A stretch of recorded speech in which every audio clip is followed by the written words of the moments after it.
అవకాశం వచ్చినప్పుడల్లా సొంత పార్టీని ఇబ్బంది పెడుతున్న కేంద్ర మాజీ మంత్రి, కాంగ్రెస్ సీనియర్ ఎంపీ శశి థరూర్ మరోసారి వార్తల్లోకి ఎక్కారు. దివంగత ప్రధాని ఇందిరాగాంధీ హయాంలో విధించిన ఎమర్జెన్సీని చీకటి అధ్యాయంగా అభివర్ణిస్తూ దాని నుంచి నేర్చుకోవాల్సిన పాఠాలు అంటూ ఓ విమర్శనాత్మక వ్యాసాన్ని రాశారాయన. దేశంలో ఎమర్జెన్సీ విధించి 50 ఏళ్లు పూర్తయిన సందర్భంగా ప్రాజెక్టు సిండికేట్ అనే వెబ్సైట్లో ఈ వ్యాసం రాశారు శశి థరూర్.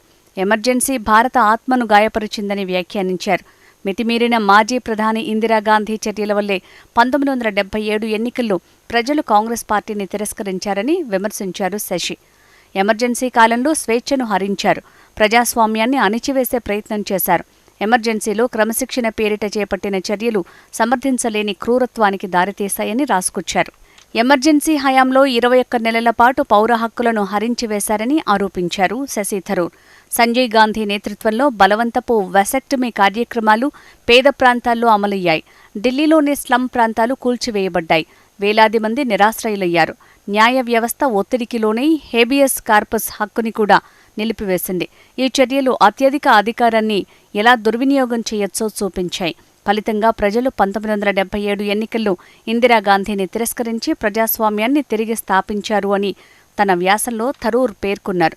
ఇప్పుడు మనం ఆత్మవిశ్వాసంతో ఉన్నాం, మరింత అభివృద్ధి చెందాం, చాలా రకాలుగా ప్రజాస్వామ్యం బలోపేతమైంది. అయితే ఎమర్జెన్సీ పాఠాలను మర్చిపోకూడదు అని తెలిపారు. కేంద్రీకృత అధికారం, రాజ్యాంగ రక్షణలు పక్కదారి పట్టించటం, ఇలా వివిధ రూపాల్లో అది మళ్లీ ప్రత్యక్షమయ్యే అవకాశాలు ఉన్నాయని హెచ్చరించారు శశి. శశి థరూర్ వ్యాఖ్యలపై కాంగ్రెస్ పార్టీ స్పందించింది. ఎప్పుడో విధించిన ఎమర్జెన్సీ గురించి ఇప్పుడు మాట్లాడటం ఏంటని సీనియర్ నేత కె మురళీధరన్ వ్యాఖ్యానించారు. ఆయన వ్యవహార శైలిపై అధిష్టానం తగిన సమయంలో నిర్ణయం తీసుకుంటుందని తెలిపారు. శశి థరూర్ వ్యాఖ్యలను మరో కాంగ్రెస్ నేత మాణికం ఠాగూర్ తప్పుబట్టారు. ఆయన పేరును ప్రస్తావించకుండా ఓ సహచరుడు భాజపా వల్లెవేసే మాటల్లోని ప్రతి పదాన్ని చెప్పడం చూస్తే మీరు ఆశ్చర్యపోక మానరు. పక్షి చిలుకలా మారుతోందా అనిపిస్తోంది. పక్షుల్లో మిమిక్రీ బావుంటుంది, కానీ రాజకీయాల్లో కాదు అని ఎద్దేవా చేశారు. పక్షి చిలుకైందే అంటే స్వేచ్ఛగా ఎగిరే పక్షి ఇతరుల మాటలు యథాతథంగా పలికే చిలుకలా మారింది.